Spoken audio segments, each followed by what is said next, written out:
A mentalidade que separa ricos de pobres no Brasil. Essa notificação, ela não é só sobre dinheiro, ela é sobre algo muito mais profundo que a maioria das pessoas nunca percebe. Existe uma frase que você já deve ter ouvido: rico pensa diferente de pobre. E toda vez que alguém fala isso, metade das pessoas concorda balançando a cabeça e a outra metade sente um arrepio na espinha, porque parece cruel, elitista, como se estivessem dizendo que ser pobre é uma escolha. Mas e se eu te disser que essa frase está certa e errada ao mesmo tempo? E se o problema não for a mentalidade em si, mas o que essa palavra esconde sobre o Brasil? Nos próximos minutos, vou te mostrar a diferença real entre como ricos e pobres pensam sobre dinheiro no Brasil. Mas não é o que você espera. Não vou te falar para acordar às 5 da manhã ou visualizar riqueza. Vou te mostrar algo que ninguém quer admitir: como o sistema foi desenhado para que você pensasse exatamente do jeito que pensa agora. E no final, você vai entender por que 90% dos conselhos financeiros que você recebe simplesmente não funcionam.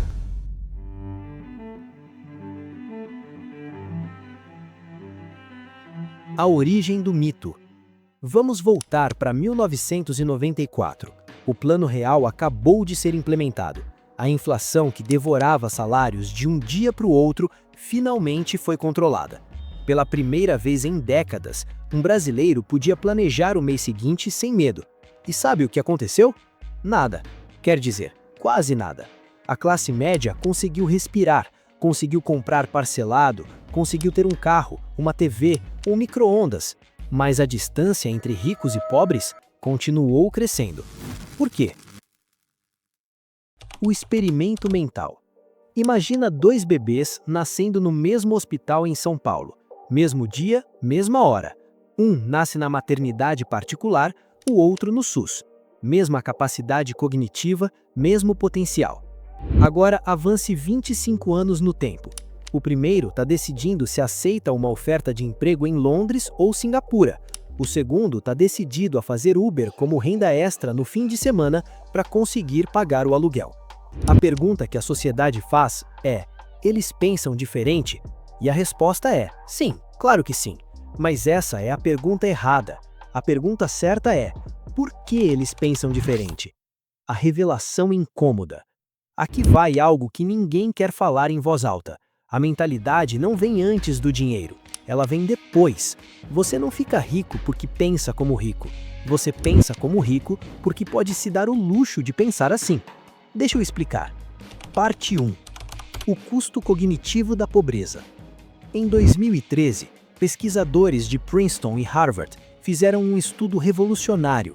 Eles pegaram comerciantes de cana-de-açúcar na Índia e testaram o QI deles em 2 momentos: logo antes da colheita, quando estavam pobres, e logo depois, quando tinham dinheiro. Resultado?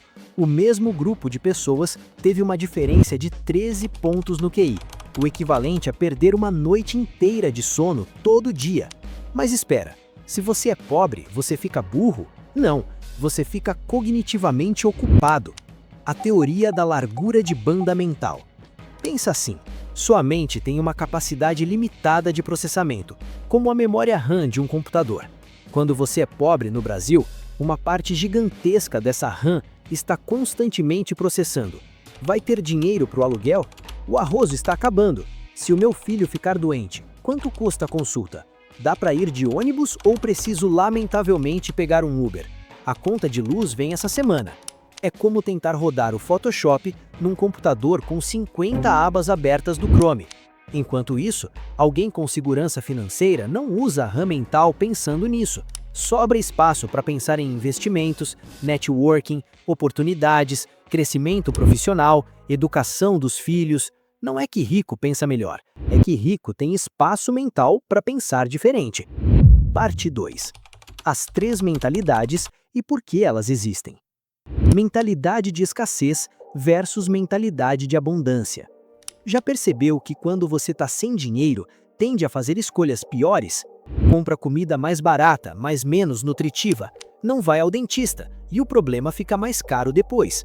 Não investe em qualificação, porque precisa trabalhar agora.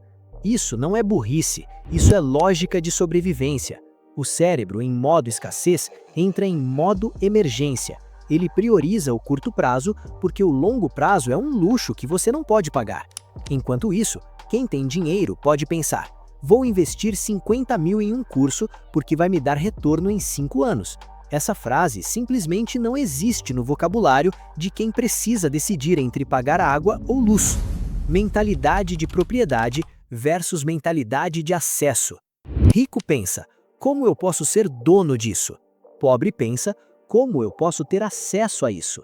Um compra uma casa para alugar, outro aluga uma casa para morar. Um cria ativos, outro consome serviços. Mas atenção, isso não é uma falha moral, é uma realidade matemática. Para ser dono de algo, você precisa de capital inicial. E no Brasil, onde a taxa de juros historicamente foi uma das mais altas do mundo, acumular capital é como subir uma escada rolante descendo. Dá, mas é exaustivo. Mentalidade de rede versus mentalidade individual. Aqui está o mais cruel. Rico pensa em termos de rede, pobre pensa em termos individuais. Sabe aquela história do networking? Não é papo de coach, é ciência social.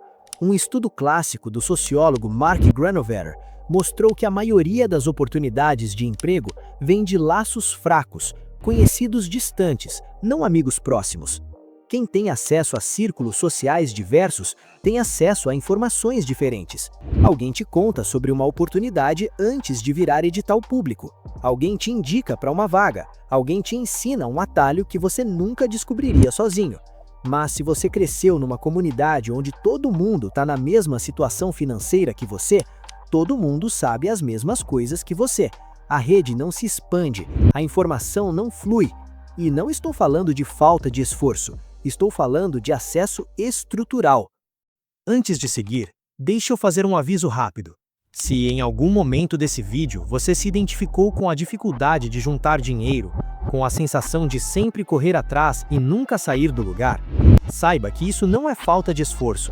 Pensando exatamente em quem vive essa realidade, nós criamos 2 métodos simples e práticos, o método 200 e o método 3%, feitos para quem precisa se organizar, sair do vermelho e começar a construir uma base financeira real, mesmo ganhando pouco.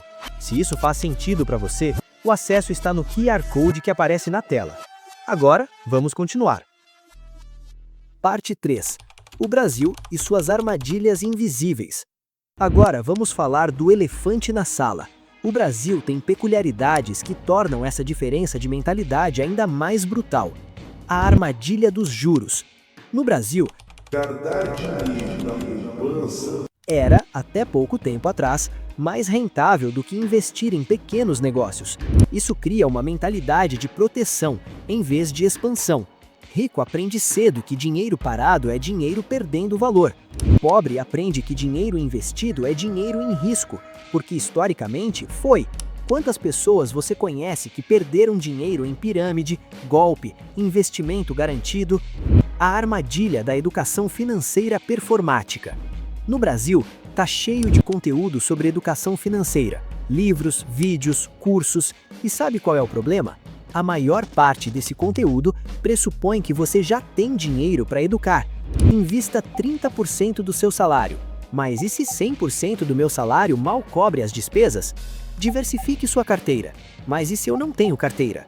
Pense no longo prazo. Mas e se eu não sei se vou ter onde morar mês que vem? É como ensinar natação para quem está se afogando. No Brasil, adoramos histórias de superação. O cara que nasceu pobre e ficou rico. E essas histórias são reais, inspiradoras, mas também são raras, estatisticamente raras. E quando a gente transforma exceção em regra, criamos uma narrativa perigosa. Se você não ficou rico, é porque não se esforçou o suficiente. Isso ignora o fato de que mobilidade social no Brasil é uma das mais baixas do mundo.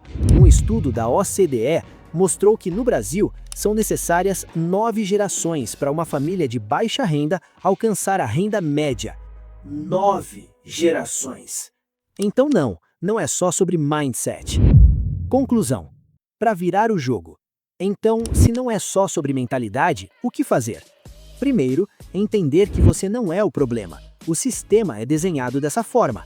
Reconhecer isso não é vitimismo, é compreensão de contexto, e contexto te permite agir estrategicamente.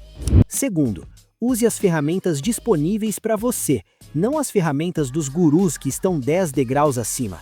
Se você está começando, foque em aumentar renda antes de otimizar gastos. Invista em habilidades que o mercado paga, não apenas no que você ama. Construa sua rede intencionalmente. Procure espaços onde circulam pessoas diferentes de você. Se você já tem alguma segurança, aí sim, pense em investimentos. Crie ativos mesmo que pequenos, um curso, um e-book, uma consultoria. Ensine o que sabe. Conhecimento é o único ativo que cresce quando você compartilha. A verdade final. A mentalidade que separa ricos e pobres no Brasil não é sobre positivo versus negativo. Não é sobre esforço versus preguiça. É sobre espaço mental. É sobre acesso à informação. É sobre capital inicial. É sobre rede de contatos. É sobre qual jogo você nasceu jogando. Rico não pensa melhor. Rico pensa diferente porque pode pensar diferente. Mas aqui está a boa notícia. Entender isso já é 50% do caminho. Porque quando você sabe qual jogo está jogando, você muda a estratégia.